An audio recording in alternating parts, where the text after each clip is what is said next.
tempat-tempat ibadah identik sebagai tempat suci yang memberikan kedamaian bagi para umatnya, berbeda halnya dengan beberapa kuil yang ada di Jepang. Kuil-kuil di negeri Sakura ini memiliki kisah misteri yang menyeramkan.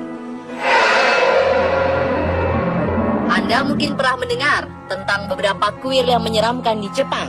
Salah satunya adalah kuil Manenji di Hokkaido.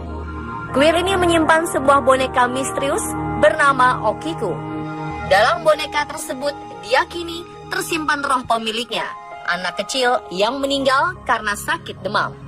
Sang pendeta yang berada di kuil tersebut pun membenarkan kalau rambut boneka Okiku terus memanjang walaupun sering dipotong. Kabarnya pengunjung yang berziarah juga sering melihat hal-hal ganjil di kuil tersebut, seperti mata sang boneka yang berkedip kepada mereka, dan banyak terdengar suara anak kecil bermain dalam ruangan kuil. Selain itu, ada juga 16 mumi dari para biksu yang tampak bertapa. Salah satu mumi yang paling terkenal adalah Biksu Daijuku Botsatsu Shinyokai Sonin di kuil Dainichibo. Tujuan dari mumifikasi ini adalah untuk membantu para biksu mencapai pencerahan sejati, dan yang berhasil melakukannya maka akan dihormati dan disembah sebagai para Buddha yang hidup.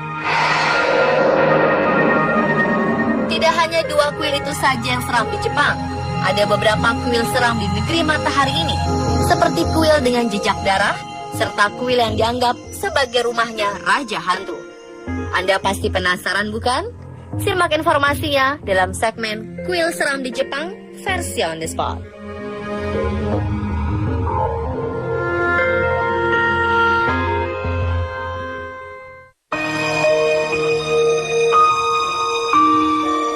Mumi iblis lainnya juga ditemukan di kuil Daijoin yang terletak di kota Usa, prefektur Oita. Konon, mumi ini merupakan pusaka keluarga, namun musibah dan malapetaka terus-menerus menimpa keluarga yang menyimpan mumi iblis ini. Akhirnya mumi yang merupakan pusaka barang berharga keluarga itu terpaksa harus diserahkan ke kuil Daijoinin tahun 1925 dan dijaga ketat di kuil. Namun sayangnya, mumi iblis ini tidak dipajang setiap waktu. Mumi iblis ini hanya dipajang setiap musim semi dan pada waktu-waktu tertentu saja. Jadi pastikan Anda dapat melihat mumi iblis ini ketika berkunjung ke negeri matahari.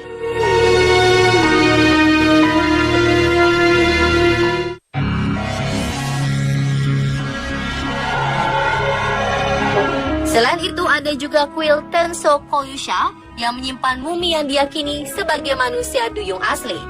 Manusia duyung ini memiliki tubuh seperti monster mungil dengan wajah menyerupai nenek sihir jahat, seperti yang ada dalam dongeng-dongeng.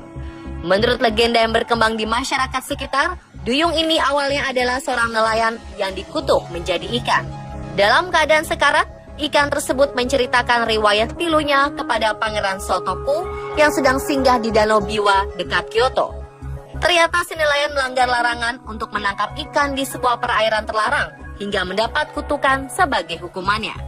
Ikan ini pun kemudian memohon kepada Pangeran Sotoku agar bangkainya ditempatkan di kuil sebagai bahan pelajaran bagi manusia yang berkunjung ke sana. Hingga saat ini, bangkai tersebut masih tersimpan dalam kotak kayu di kuil Tensukyosha dan menjadi alasan utama bagi wisatawan untuk mengunjungi kuil tersebut.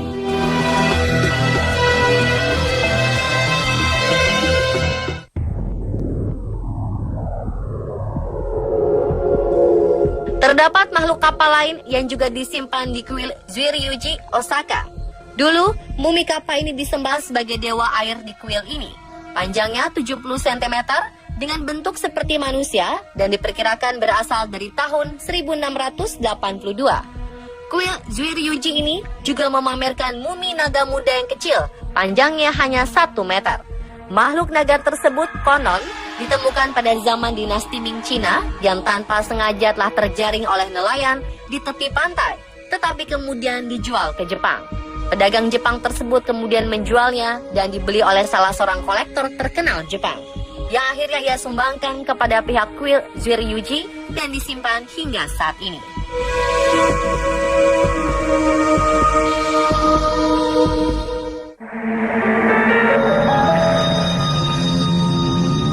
Awashima Jinja Jinja adalah kuil bagi perempuan Jepang untuk memohon penyembuhan dan proses lahiran yang aman serta lancar. Tempat suci ini terkenal dengan koleksi boneka dalam jumlah yang sangat banyak yang tergeletak nyaris di seluruh bagian kuil.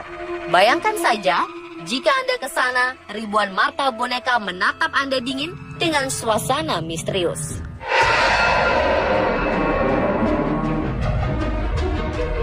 Orang Jepang memiliki kepercayaan kalau boneka memiliki jiwa atau kekuatan untuk mempengaruhi kehidupan manusia. Untuk itulah, para boneka tidak dibuang sembarangan. Setiap tahun, tepat pada tanggal 3 Maret, Awashima Jinja adalah rumah bagi festival boneka yang disebut Nagashi Bina. Dalam festival ini, boneka-boneka tersebut akan diangkut oleh kapal Hina Ningyo untuk diluncurkan ke laut.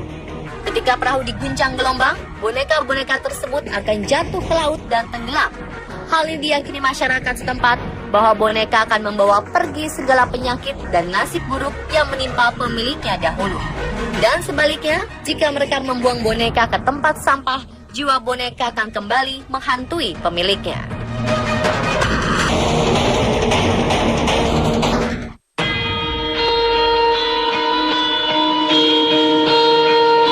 Bayangkan, saat kalian memasuki sebuah kuil dan melihat ada jejak kaki berdarah di atas langit-langit kuil.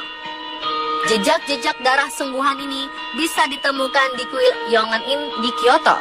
Kuil ini dulunya menjadi lokasi pertumpahan darah 11 hari antara pihak yang dipimpin oleh Tori Mototada, pemimpin Tokugawa Ieyasu, melawan pihak Ishida Mitsunari, sehubungan perebutan kekuasaan sesudah wafatnya Toyotomi Hideyoshi tahun 1600. Sekitar 2.000 orang tewas dalam peperangan tersebut dan pengikut Tokugawa yang tersisa semuanya melakukan seppuku atau ritual bunuh diri.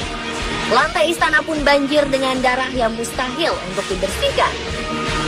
Shogun ketiga bernama Ashikaga Yoshimitsu memutuskan untuk tidak menggunakan istana ini dan memerintahkan untuk meruntuhkannya. Namun kayu-kayu dari bangunan itu tidak dibuang, tetapi digunakan kembali untuk mendirikan bangunan-bangunan lain. Dari situlah asal-usul jejak-jejak darah tersebut.